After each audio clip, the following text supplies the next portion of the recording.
Muchísimas gracias. Me da mucha alegría saludarles, me da mucha alegría también hablarles de este tema, porque tengo una grandísima estima por Romano Guardini. Nuestra exposición la vamos a hacer de esta manera. Primero les contaré un poco, es un poco personal, pero es que es una manera de darle también, de enfocar bien, me parece, porque lo que vamos a hacer es una especie de retrato de quién era Romano Guardini. Y Romano Guardini era un personaje con muchas facetas. Por tanto, vamos a verlo un poco desde distintas perspectivas. También les contaré un poco mi acceso a Guardini, que también es una manera de verlo desde distintas perspectivas. Después de este acceso, haremos un esquema biográfico para centrar la figura. ¿Qué épocas tiene? Y después las repasaremos un poco. Esa va a ser el orden de esta exposición. O sea, primero este acercamiento, les digo, me cuento mis impresiones, por así decirlo. Después, las etapas de su vida, que son muy claras, y después nos introduciremos en esas etapas. Iremos sacando las facetas de este personaje. Entonces les cuento. Cuando yo empecé en el año 1983 a enseñar, y además a enseñar a universitarios, Guardini, por supuesto, era una figura ya completamente consagrada. Se le consideraba un gran teólogo del siglo XX, aunque ha crecido en estos años, ¿no? Ocupa un lugar cada vez más importante dentro del panorama de la teología del siglo XX, también porque, claro, se le conoce mejor. Pero cuando yo empecé a enseñarle, quiero decir, era en el ámbito de la teología para universitarios. Decía, hombre, Guardini, hay que imitar a Guardini. De hecho, un poco puedo decir que mi vida intelectual ha sido un poco un intento de imitar un poco a Guardini, de seguir un poco a Guardini, es verdad, sí, ¿no? Pero cuando ya después de leer algunas cosas de él, me tocó estudiarlo sistemáticamente, diríamos, una primera impresión, pues era un poco extraña, les explico. Porque a diferencia de otros teólogos, Guardini no es un hombre de tratados. Él propiamente no es sino tratados de teología. Entonces no tiene, vamos a decir, grandes libros sobre tratados de teología. Otros teólogos lo tienen. Entonces, cuando uno lo intenta situar como figura teológica, vamos a decir, normal, no te sale del todo, no sale bien. ¿Por qué? Pues porque pasa esto. Dice, bueno, es un hombre que ha estudiado el Tratado de Creación, ha hecho por ejemplo, una colección de manuales como la que hizo Schmaus con 8 volúmenes. Pues no ha hecho eso, no ha hecho eso. Tiene libros, dice, pues unos de más peso, otros de menos peso. En realidad no tiene, creo yo, ningún ensayo, o mejor dicho, ninguna monografía completa, con mucha bibliografía así muy sistemática. No le va. Y eso, en una primera mirada así muy rápida y en el fondo sin saber mucho, ¿verdad? A uno le podría parecer por eso que es una figura menor. Bueno, ha escrito unos ensayitos interesantes y tal. Y esta puede ser una impresión, digamos, del ignorante, ¿verdad? Que yo era entonces también bastante ignorante, claro. Sigo siéndolo, pero entonces era mucho más todavía, ¿no? Claro, no tiene los volúmenes de Congar, no tiene los volúmenes de Delibac, no tiene, digamos, la dogmática de Schmaus. Pero cuando uno va sabiendo, dice, hombre, pero Guardini tiene un libro del año 1917, uno de sus primeros libros, que es El espíritu de la liturgia, que se considera uno de los libros más importantes del movimiento litúrgico, un libro pionero. Pequeñito, pequeñito. Se puede aquí en cuadernos fase, ya ven, aquí está un poco apretado, pero y bueno, pues unas cuantas consideraciones. Pero claro, estas consideraciones han sido en gran parte dentro de lo que cabe en el espíritu de la Iglesia, pues como un repensamiento de la liturgia. Y han supuesto de pasar, digamos, de pensar la liturgia en términos de historia de las rúbricas a las grandes profundidades de la liturgia, dimensiones humanas y divinas de la liturgia. Claro, entonces, un libro pequeñito, bueno, no es un libro pequeñito, ha tenido mucha importancia. Y luego te encuentras con que este otro libro, que aquí lo tengo en una versión pequeñita, La esencia del cristianismo, pues es un libro muy importante.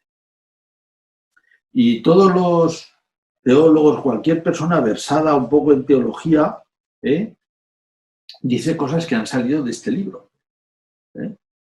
Cualquiera hoy dice cosas que han salido de este libro.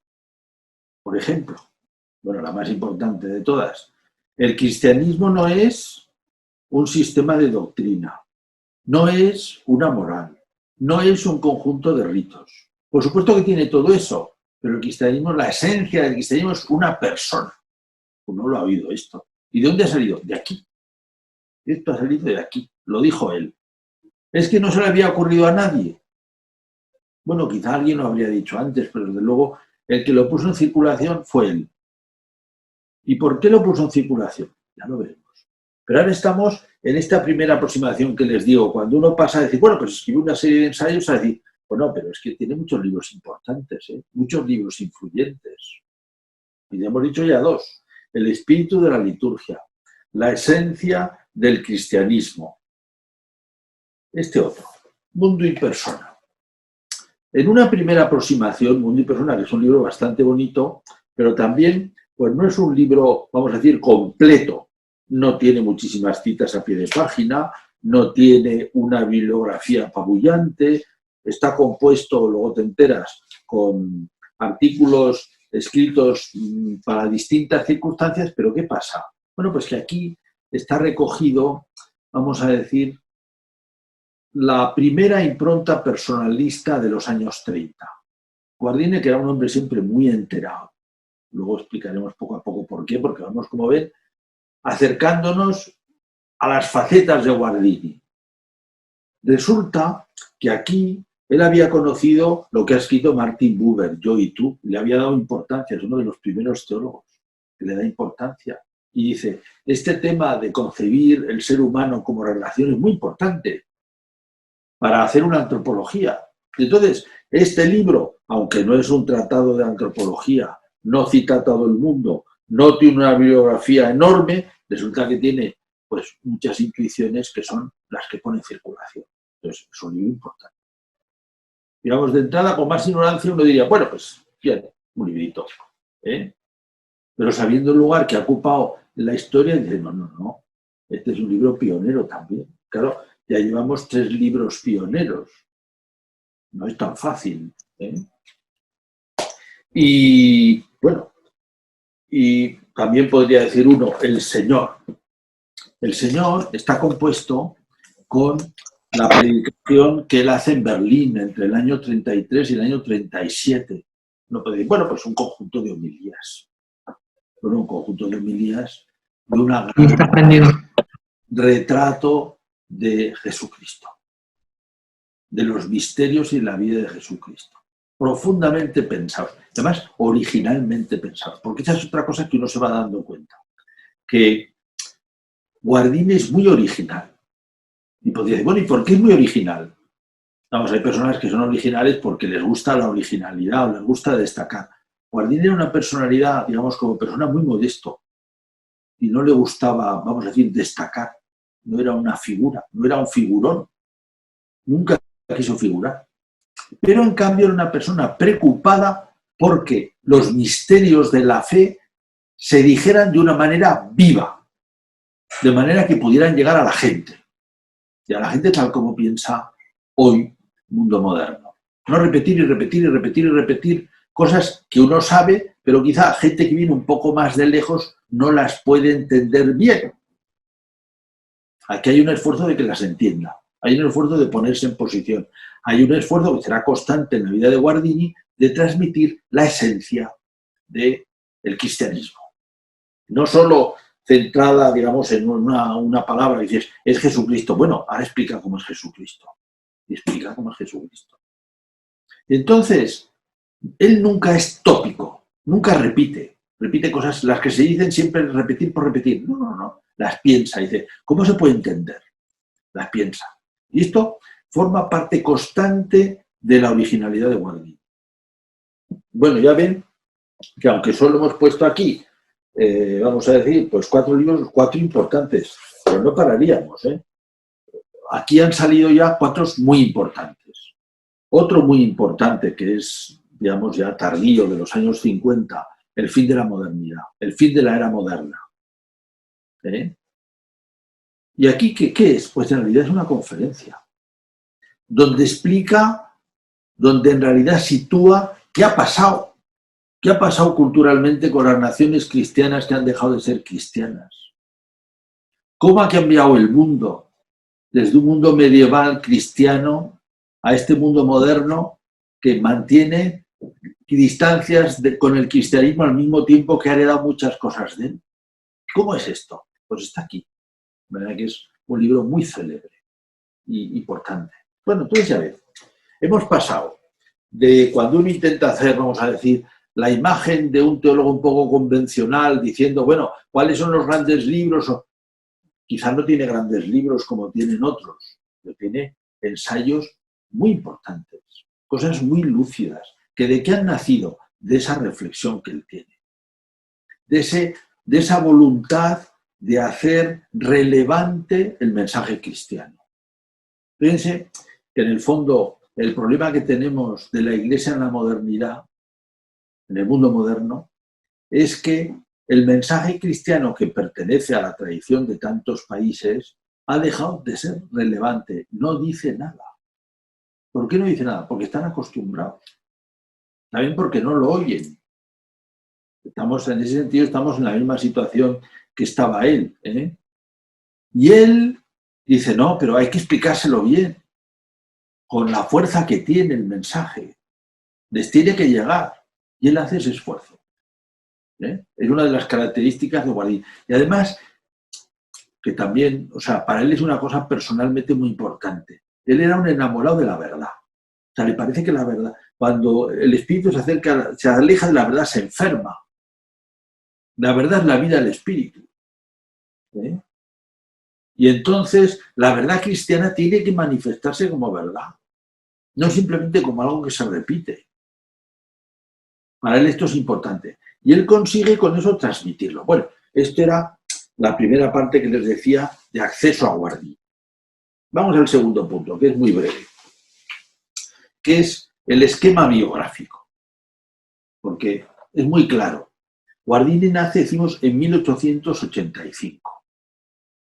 De origen, era de padres italianos, emigrantes porque tenían unos negocios, a Mainz, a Maguncia, en Alemania. Él va allí cuando tiene 1 año.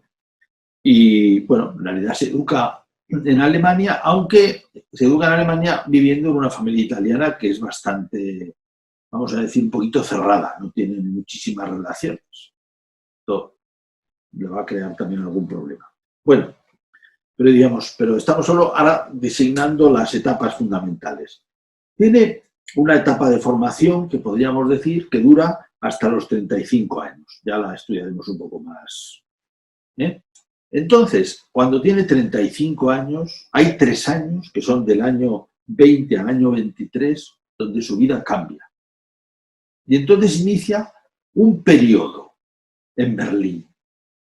Un periodo del 23, que es de 20 años, del 23 al 43 en Berlín, donde va a estar en una cátedra rara, ya lo explicaremos por qué.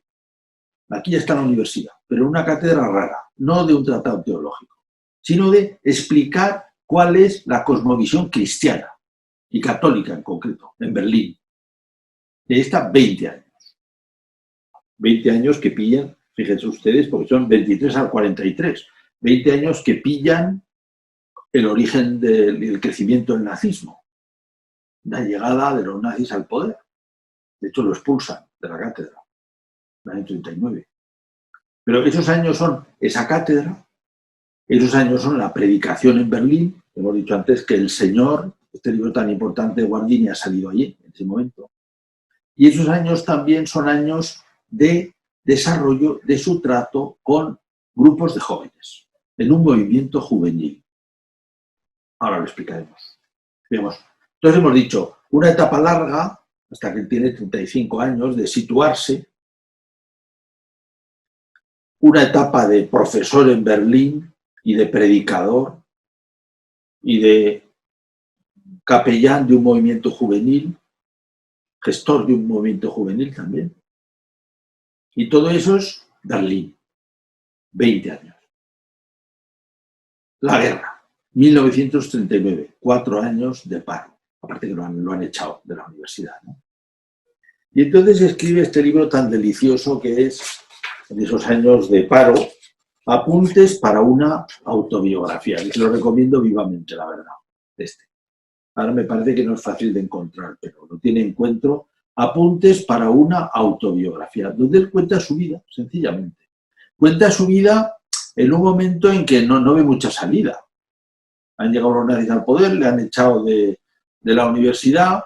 Cuando acaba esto tiene 59 años. Bueno, no sabe muy bien qué iba a pasar, ¿no? Y ahí cuenta el pasado, que vamos a aprovechar un poco.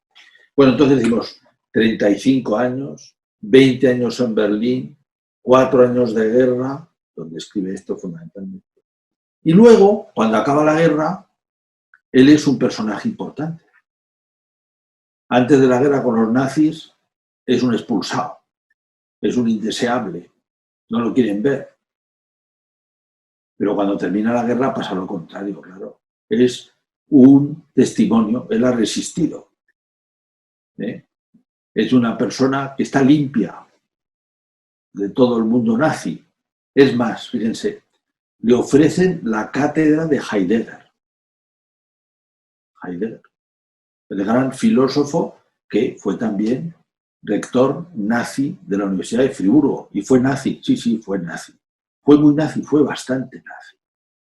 ¿Colaboró con los nazis? Colaboró con los nazis. Escribí un artículo hace poco sobre eso.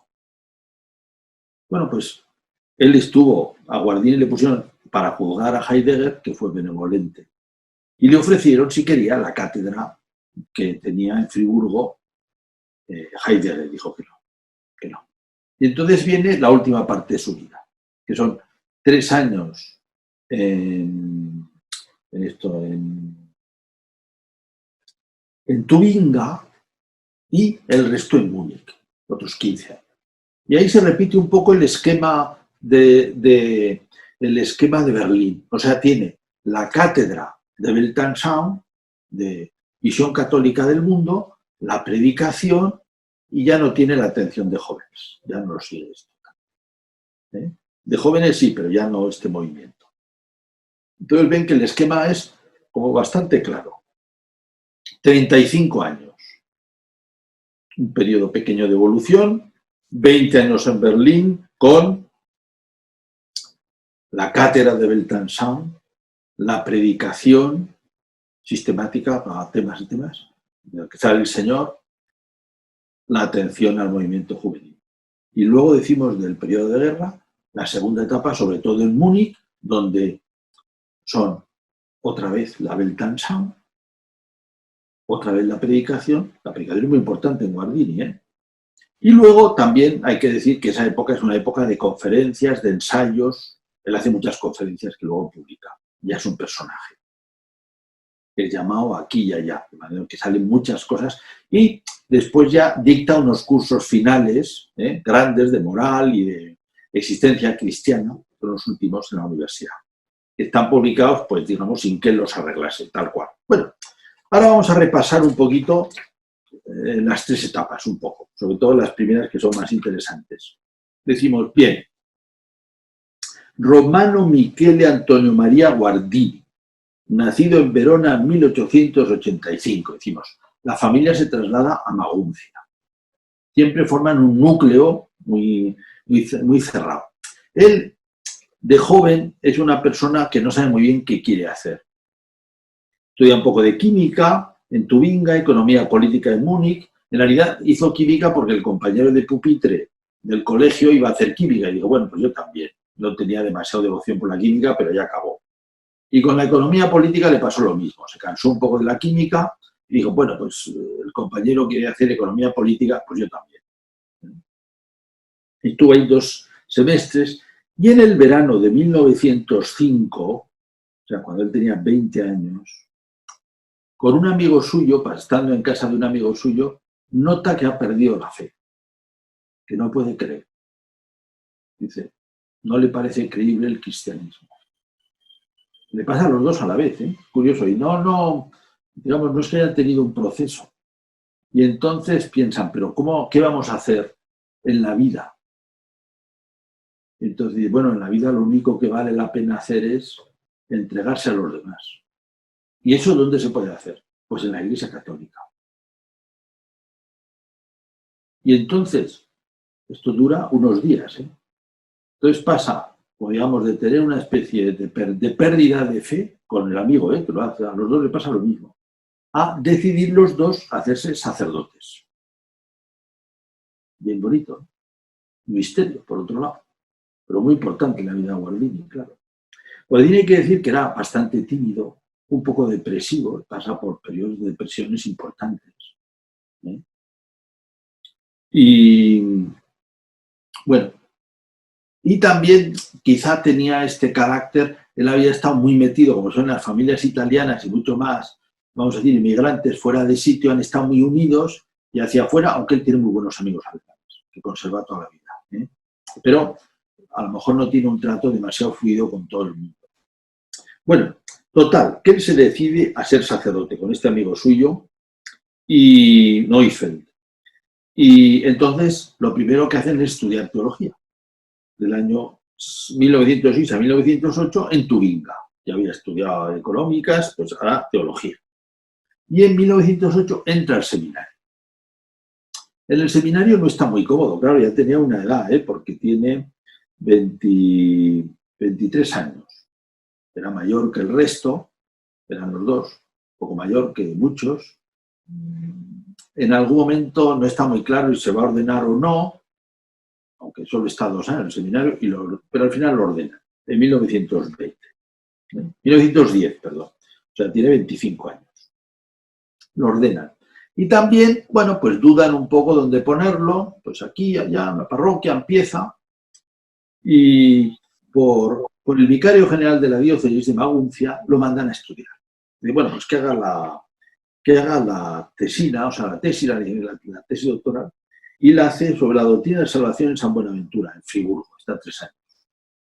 Cuando vuelven, no saben muy bien tampoco qué hacer con él, lo ponen en una parroquia. Él pensaba que lo iba a poner en el seminario, pero no lo ponen en el seminario. Lo ponen en una parroquia y que se ocupe de un grupo juvenil. Se ocupa del grupo juvenil que le interesa mucho.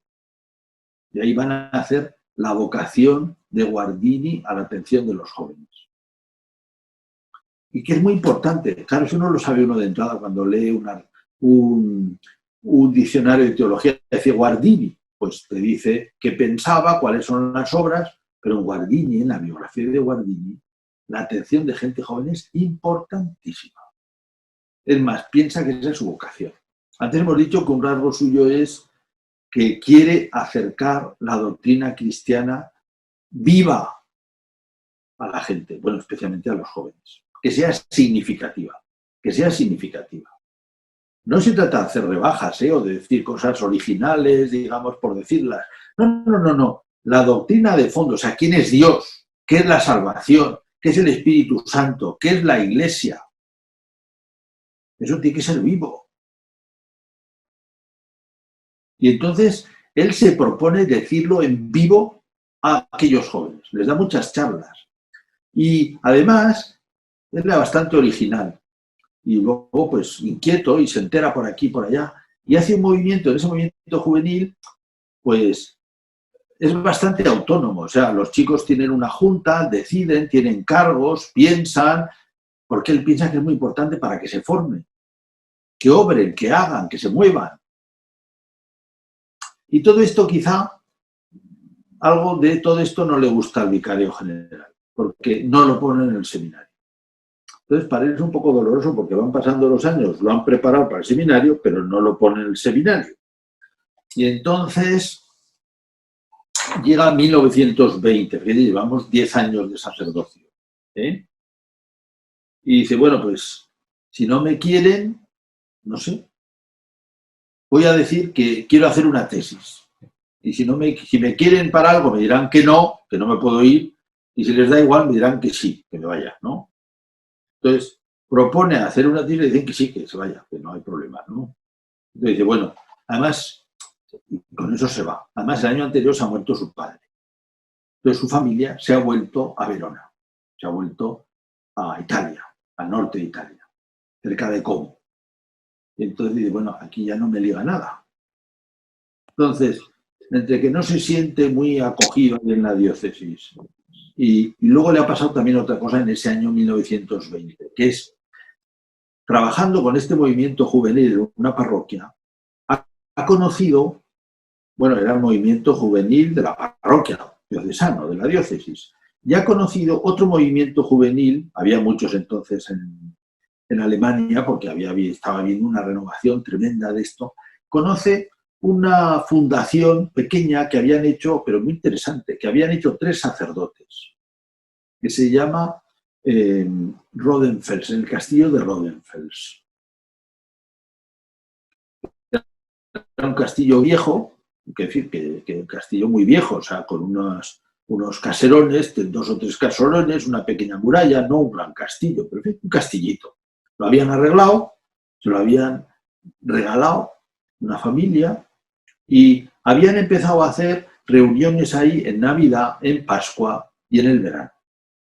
Y entonces, y estaba hecho como con mucho sentido, es decir, se celebraba muy bien la liturgia, hacían muchas excursiones, participaba la gente, había mucha vida cultural. Y eso él, algunos de su grupo han ido en 1919 y al volver le han contado, es muy interesante. Entonces él va en 1920. Entonces va en 1920 y ya se va a escribir a este movimiento. Y va a ser el alma del movimiento.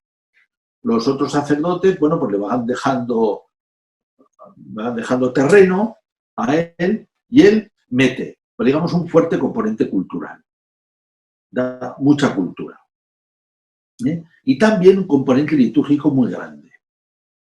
Arreglan la capilla, que hacer una capilla un poco rara para un castillo, porque era una capilla totalmente blanca y muy sencilla, con un altar en el medio. Una novedad. Y luego, allí tenían muchas reuniones. Por ahí pasó muchísima gente. Y recuerdan, por ejemplo, con mucho cariño, como por la noche tenían reuniones con una vela y él contaba cosas. Y hacía participar mucho a la gente. Y al mismo tiempo era como bastante exigente culturalmente. Daba mucho. Y él ve que esta es un poco su vocación. Estamos en 1920 y los años siguientes.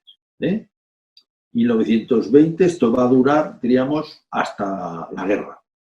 La relación que él tiene con el castillo de Rodenfels, donde va en Navidad, en Semana Santa y en el verano.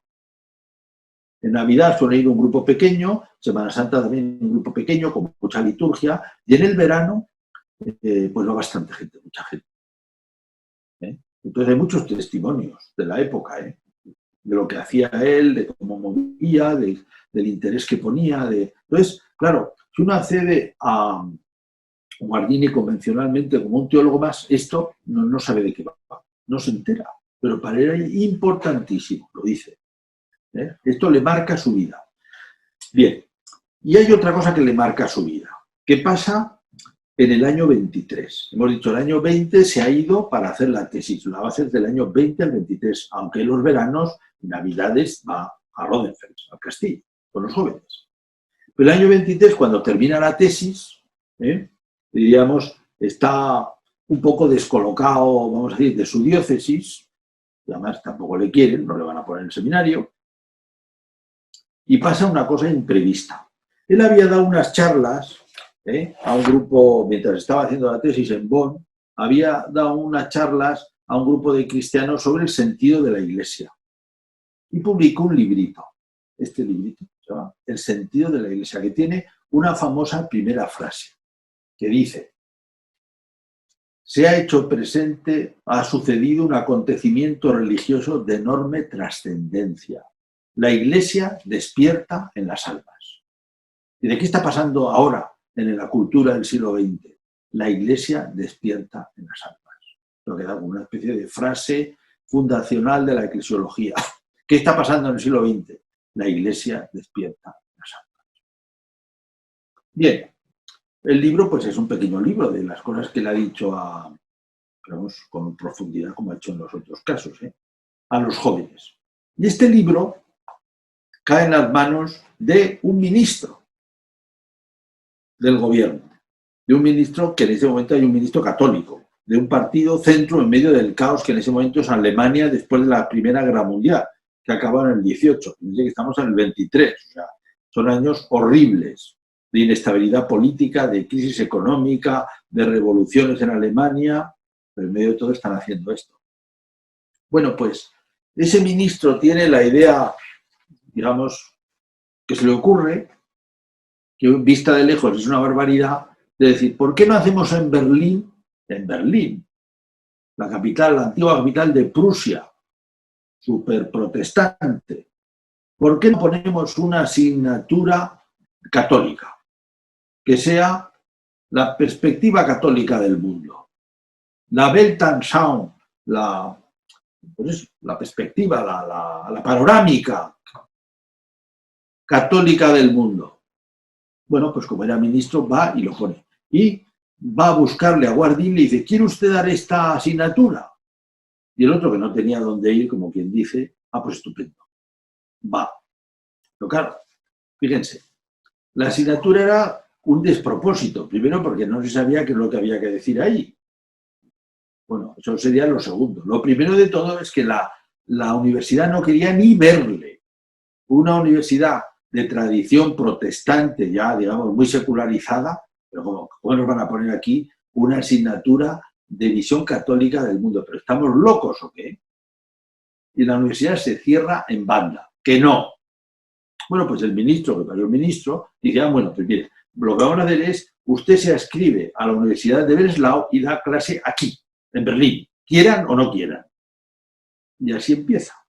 Claro, hay que decir que, en fin, otro hubiera dicho, pues qué cosa tan incómoda, ¿no? Y efectivamente, cuando va y dice que no le saludaban ni los bedeles, ¿no? Y que cuando preguntaban dónde era la clase, decían, este señor no da clase aquí, no existe. Pero él poco a poco, con mucha paciencia, con su buen hacer, se va ganando a la gente. Y luego claro, ¿qué dices? La primera vez intentó explicar un poco, la primera vez lo que hizo fue, como hace todo profesor, digamos, un poco coherente, si para sobrevivir, escoge la tesis y la cuenta, ¿no? Que era de lo que sabía. Pero claro, dices, ¿pero cómo explicas la visión católica del mundo? Y entonces, cuenta él en este libro, que hemos dicho que es Apuntes para una autobiografía, que Max Scheler, el gran filósofo, le dijo, mire, una cosa que puede hacer es, por ejemplo, coger personajes de la literatura y explicarlos. Y dice, pues voy a hacer eso. Claro, también visto de fuera es un asunto bastante difícil, ¿eh? O sea, tomar literatura y empezar a hablar así en clase de personajes, pero lo que hacen es empezar por Dostoyevsky, por los personajes de Dostoyevsky, eso lo recomienda Scheler. Y va a empezar entonces estos ciclos que hicimos que duran 20 años en Berlín y otros 17, 18 después, la segunda parte, en Múnich. Tubinga son solo 3 años y Múnich el resto. Y que dan lugar a un conjunto enorme y además muy original. Él habla sobre las confesiones de San Agustín, sobre los pensamientos de Pascal, sobre la Divina Comedia de Dante, 2 o 3, sobre Hölderlin, sobre Nietzsche, sobre el ángel de Dante, sobre los personajes de Dostoyevsky. Y entonces él cuenta que se lo leía en el verano y después, cada día, a todo correr, escribía las clases, a veces por la noche también, y digamos, haciendo pues estenografía con un sistema de estos de escritura rápida. Y así va poco a poco componiendo las clases que forman un bloque muy importante. No son ensayos, digamos, eruditos, él mismo lo dice, claro, yo no me he podido leer toda la bibliografía sobre cada tema de estos, no acabaría. Pero, claro, son un bloque de análisis de pensamiento cristiano muy importante y que a él mismo le da un culturón y una visión extraordinaria. Entonces ya tenemos, fíjense, a un Guardini que está dando cursos de todo, de liturgia, de formación, de virtudes, de todo a los chicos en Rodenfels. que está haciendo este esfuerzo enorme de dar una visión cristiana del mundo en los cursos, digamos, durante el curso académico, cada año, ¿no? Desde 1923 a 1943, bueno, un poco menos, porque se da una circunstancia un poco divertida, fíjense, que en el año 33 llegan los nazis, se nazifica todo. También la Universidad de Berlín, por supuesto. Ese año también, parece que ese año cuando Heidegger es rector en Friburgo, rector nazi. Pero como él tenía una asignatura tan rara y tan descolocada, los nazis no se enteran de que se está dando eso. Tardan 6 años en enterarse. Solo en el 39 le quitan la asignatura y lo jubilan.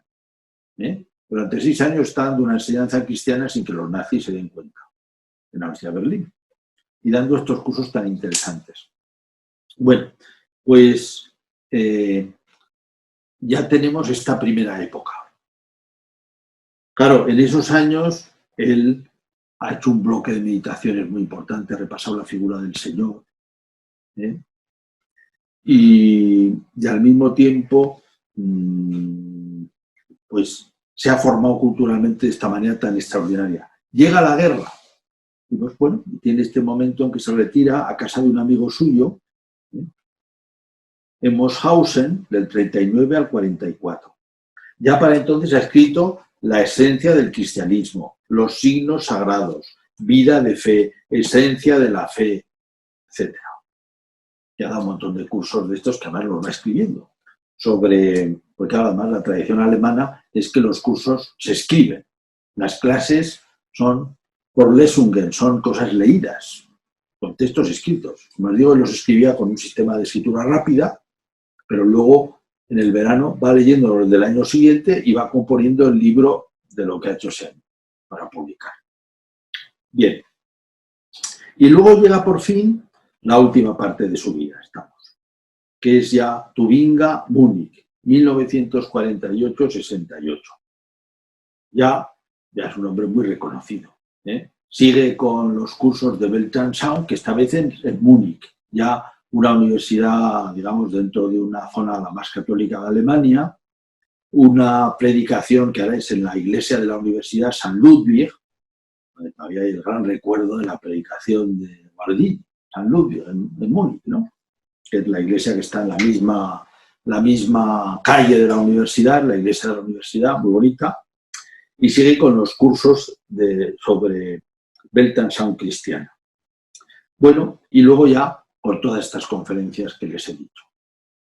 Bueno, pues ya ven, todo este conjunto de cosas me parece a mí que da un retrato más completo de lo que es Guardini, con esa preocupación por hacer viva los misterios de la fe y el conjunto de la fe y transmitirlo especialmente a esta época moderna, con esa preocupación por la formación de los jóvenes que da lugar a textos muy bonitos, como estas cartas del lago de Como, donde él se queja un poco de la llegada de la modernidad, diríamos, desde el lago del Como. El lago de Como es un sitio precioso y dice, bueno, pero ahora de repente aquí se ve una fábrica. Esto que era un lugar delicioso, ahí se ve la chimenea de una fábrica. Y se ve una motocicleta de este paisaje maravilloso. Y se ve una canoa con motor. Y se ve, dice, qué diferente era el mundo antiguo, que tenía una artesanía tan combinada con la naturaleza, ¿no? Y la construcción arquitectónica también. Bueno.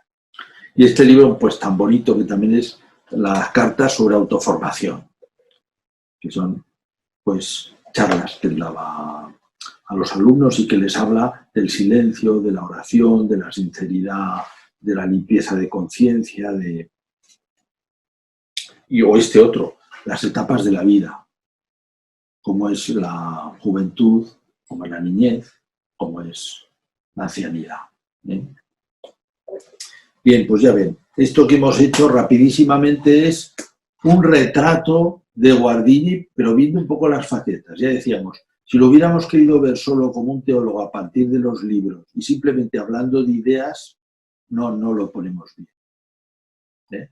No sale Guardini, con sus inquietudes, con sus centros, con sus perspectivas, luego con este conjunto de libros tan importantes.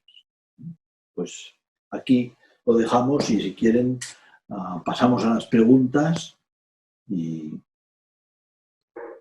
¿Puede hablarnos un poco de la influencia de Romano Guardini en la teología litúrgica de Benedicto XVI? Sí, mire, yo diría que hay como, vamos, por decirlo rápidamente, claro, lo tendría yo que revisar así más detalladamente, ¿verdad? Lo que puedo decir así rápidamente es, uno, Guardini influyó en todos. Y además, Ratzinger lo lee en su periodo de formación, lo cuenta él en su libro de Mi vida, ¿no? Entonces, este cambio que hemos dicho de concebir la liturgia, el estudio de la liturgia, desde simplemente el estudio de las rúbricas y la historia de las rúbricas, a el estudio de lo que es el misterio, de la liturgia en el tiempo, de la liturgia en el cosmos. Esto lo ha provocado en gran parte Guardini. Y Ratzinger lo recibe. Y seguramente usted sabe cómo deliberadamente, componiendo un poco textos que ya tenía, Ratzinger construye un libro que se llama El sentido de la liturgia, que es con el mismo título exactamente que el de Guardini, y que es una especie de homenaje. Yo creo que ahí ya es suficiente. Es elocuente, ¿verdad? Luego ya se podría a lo mejor descender a más detalles. Yo ahora quizá no sabría descender así más cosas así concretas, ¿eh? Pero vamos, en el prólogo del libro El sentido de la liturgia de Ratzinger hace un homenaje.